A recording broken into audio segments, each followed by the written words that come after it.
Hello guys, this is my first video on how to create. Today I am showing you how to get the first and most basic form of power inside of Create. I will actually show you other ways of making power in Create, but this is the first one and probably the easiest one for starter gear.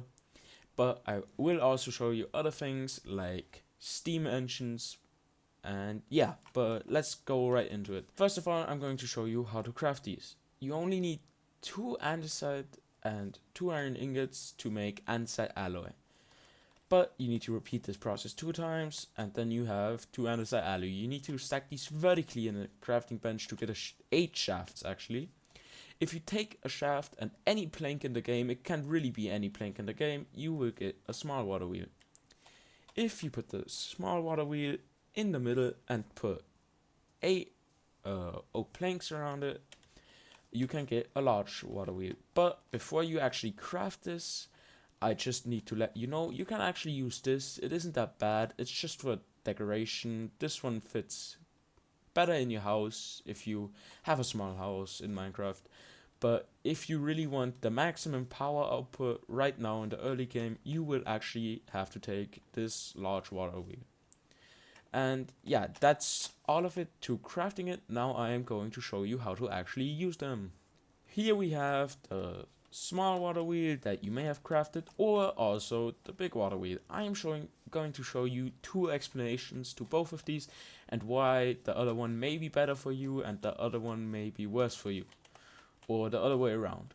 Okay, first of all, here we have the small water wheel. As you can see, if I place a speedometer on it, it will show that it's going a speed of RPM. This is actually not that slow, even if it shows you it. But if you take a large water wheel, it will actually go slower, but there are some benefits to this one, which I will be going through. This one has a capacity of 256 stress units, as the large water wheel actually has a capacity of 516 stress units, which means it's actually better. But don't let this deceive you, this is still faster and takes way less space.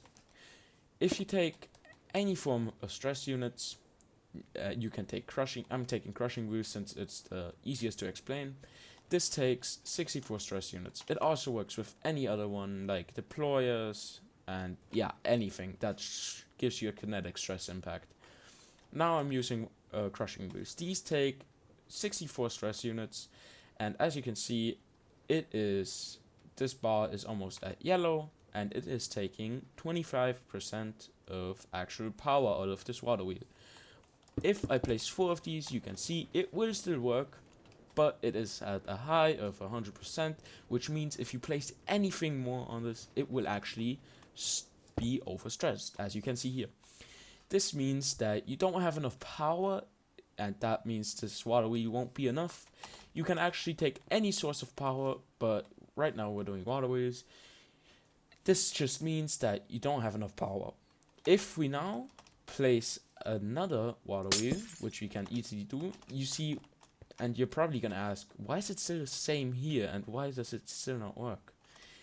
This is because the small water wheel and every water wheel needs a separate water source. So if I do this, you can see it will work, and it will give you around 28% of stress units back. You can do the same with this, but the larger water wheel actually has way more stress units. This has double the amount of those. But I actually like this one more since it gives you way more strength, and it is also customizable. You can see how it is birch right now. I can paint it in oak planks, but once you craft it, it will actually come in this sort of color. If you don't ever change it, it will always stay this color. I actually prefer this one the most since it's spruce and it instantly comes in this way, so I don't have to paint everyone myself. This is slower though, so if you actually like it and want to go faster, I would still recommend this one, since there is a very cool thing you can do with Create, and that is stacking cogwheels. You can see If I place a large cogwheel and a small cogwheel and I repeat this process, you can see that this one is going faster than this first one. If you repeat this process right now, it is showing you a speed of around 64 RPM, and you can actually stack this all the way up to 256 RPM as shown here. This is the maximum. You can try pushing it beyond its limits, but it will not work. It will just instantly break the cogwheel. And yeah, 256 RPM is actually the fastest. It will not go any faster, but yeah, that's actually the fastest. And yeah, that was actually the explanation to the easiest form of stress units. I will also go over bigger stress units and bigger things like steam engines in next videos, but this is just for a beginner's guide to show you how to get stress units. And that was about all of it for this video, so hope you have a nice day and bye.